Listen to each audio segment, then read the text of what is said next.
Have you ever needed to put a groove across the board, sometimes called a dado? Stay tuned, we'll show you how to do it.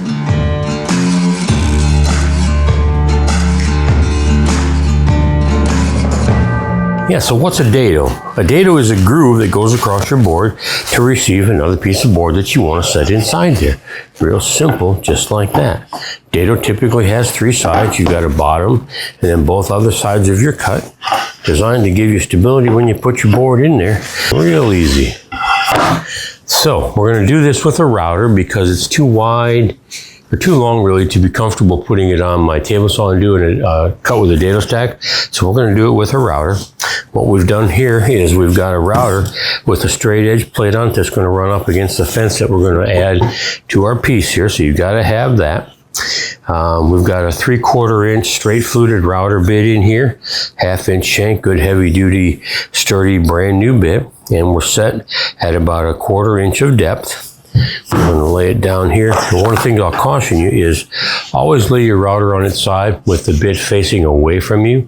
And when you plug it in, just hold it in place, just for the sake that if you somehow inadvertently had your router turned on and you go ahead and add the juice to it, it might decide to go dancing across the countertop or across your workpiece. So hold it in place to make sure it doesn't have that opportunity to dance. And there we go with that.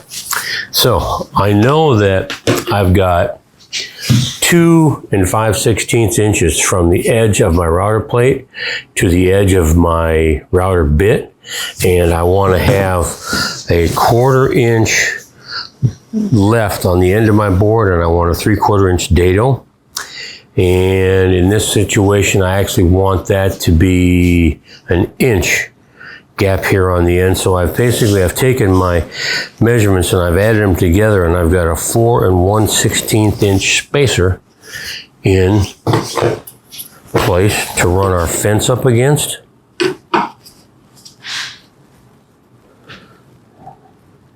Yeah, so I've got 2 5/16 on the router. I've got a 3/4 inch dado in there. I've got 1 1/4 spacer on the bottom, and also I've got my 4 1/16 as my spacer there. What I'm going to do is I'm just going to use my track from my track saw as my fence for my router to run against. You don't have to use this. You can put a board on there, a piece of plywood, a piece of scrap, whatever. Just something to run that router up against.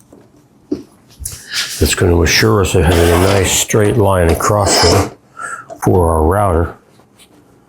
And I made the spacer up for the bottom. I have one for the top as well, because I'm doing multiple cabinets like this, and I wanted to have them all be real perfect and consistent. So I made the spacer there so I can get them to be exactly the same every single time I'm doing it. You know, it's a 2 inch wide face frame on all of this, and I'm spacing my shelves down into that, so that gives us the number here. So let's protect our ears, and then let's make sure that when we get our router over here, we're going to run our nice straight edge up against this fence, and I'm going to control it on the inbound side of this where all my weight is over the board itself. Doesn't do any good to try to hold it over here. There's nothing to hold it up against. So hold it into this side. We'll turn it on. We'll run it across there. And when I get over here, I'm going to control it on the inboard side. I'll reach up here and turn this off. And then I'll hold my hand up here and just hold it in place until that bit comes to a complete stop. And then I'll rotate it away from me before I set it down. Let's get our ears on here because routers are notorious for being obnoxiously loud. All right, here we go. We're held in place on the inbound side. We are up tight against our fence. We're going to turn this on. We're well away from our board because we don't want to start in contact with it, of course. We're going to fire this up. And we'll push it up nice and tight to our fence. And we're wondering why it's doing that. I don't have any idea. We're going to go across anyway. Oh, slow going across and let that router bit do its job. We'll do it well by doing it every time we do it. Nice and tight to our fence, nice and tight down onto our board. Come to our end, all much energy is going on to the inbound side here to hold it in place. creep up here and turn my router off, and I'm just going to hold it there until it comes to a complete stop. One of those things that'll teach you patience again in the shop. It's turned off, set it down, point it away from me. Get into the ears, and there I've got the margin that I wanted on the bottom. We can take our fence off,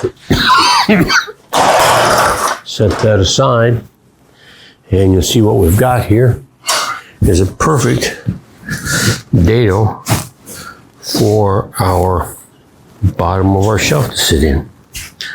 Pretty slick. So that's what a dado is good for. Really good way to build cabinets. I always build them that way. What I'll do with this is, this is not going to be visible, the bottom nor the top of the cabinet's going to be visible at all. So I'll put Craig screws in here, pocket screws in here to hold it in place. We'll glue it down into that groove, and we'll run the pocket screws into there. For the face frame, we'll pocket screw into the face frame as well. Makes for a real solid cabinet. So that's how you run a dado for your cabinet project. Pretty cool thing to do. If you've got questions on that, or if there's some detail that you'd like to get some more information on, just leave it in the comments down below.